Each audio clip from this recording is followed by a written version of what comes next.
Howard Paden is the Executive Director of the Cherokee Nation Language Department and is a true language warrior. Overseeing multiple programs to help preserve and perpetuate our language, Howard's passion is deep-seated in his past, but also fueled by his fears and hopes for our future.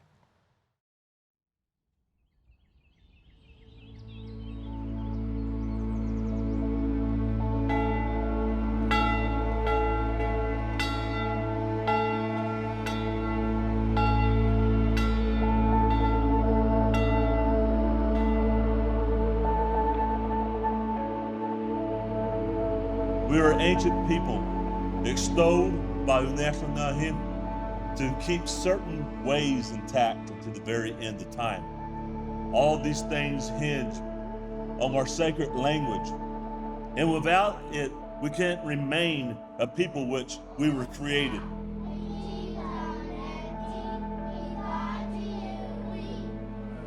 Today we stand here giddy because we know we haven't begun to fight. Because this war isn't in the battlefields, this war is not in the courtrooms, it's not in the halls of Congress. This battle is going to be fought internally within our hearts. It is who we are. We have to be a distinct people. This building that was named after one of our Cherokee heart generals, Durbin, this language campus is a signal to the world that they have woken a sleeping giant. We are not here to just speak Cherokee, but we're here to be a Nikaduwag. This is a battle for our heart, and we will win.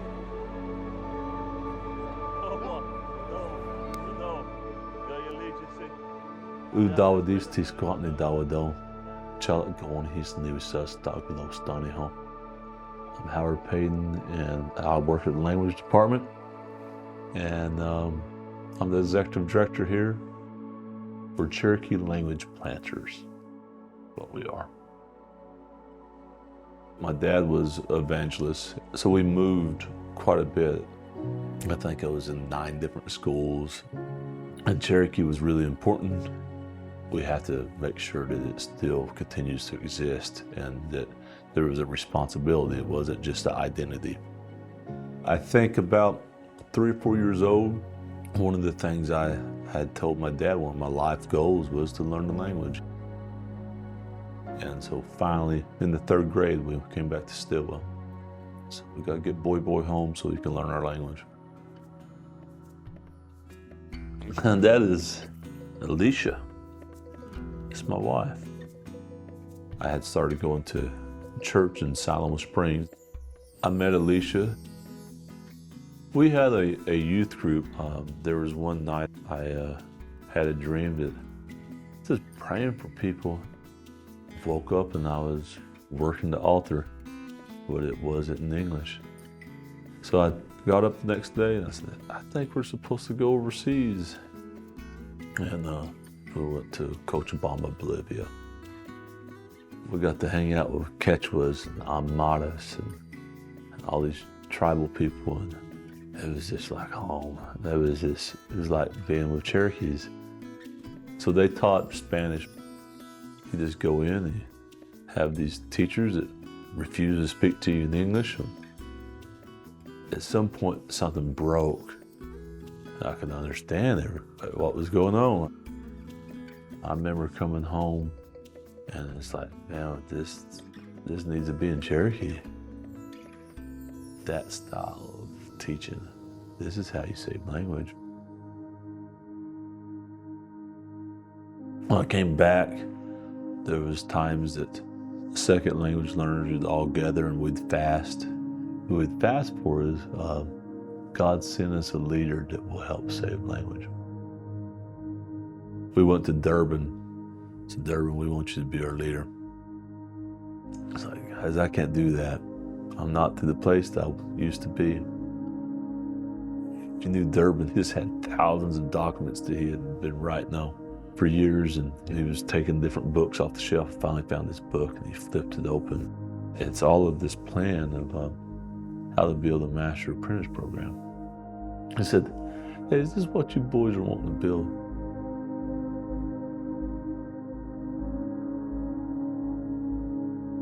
A lot of Cherokees, we like to talk about our people as if they're peaceful and generous and kind because that's what we're taught. We always had this red branch that would take over in times of need. And so instead of taking up arms and going to physically defend our communities, we have people that do this fighting from an intellectual perspective. We believe that in order for us to survive as a people, our language has to survive. So in a way, fighting for the language is a similar sort of context of what our ancestors used to have to go through when they did go to war. The thing really you have to understand about Howard is he fights daily for the language. I think still in his heart, he's a Pentecostal preacher, but at this point it's like the language is a part of his gospel for him.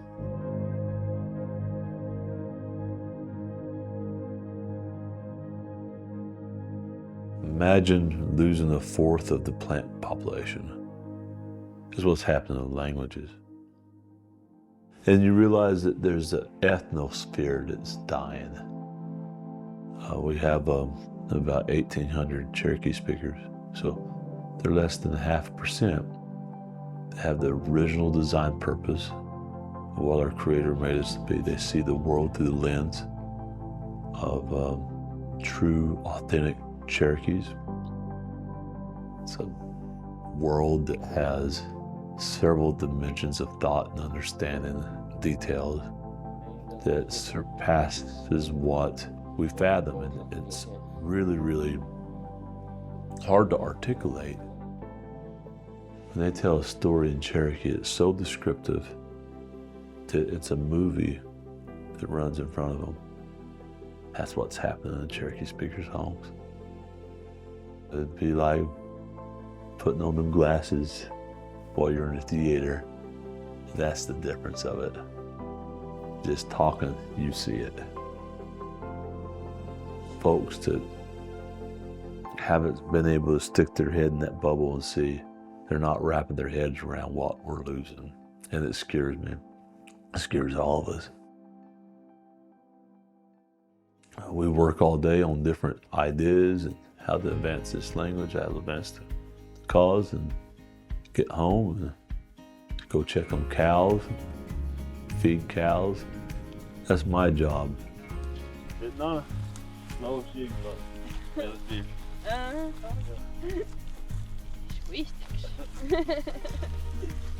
so.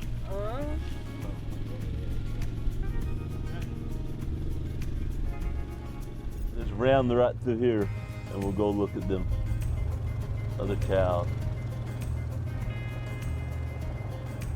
I wonder if something wrong with that baby while it keeps laying. There's something wrong with that leg. I gotta go. To get out and wrestle on calves may look a little not very romantic, right? But to do that, see life and all them things, it's good. All right, let's lift this mama's calf up. Everything we do, I enjoy, from language department to this. It's a little bit of the therapy of everything. It calms you down.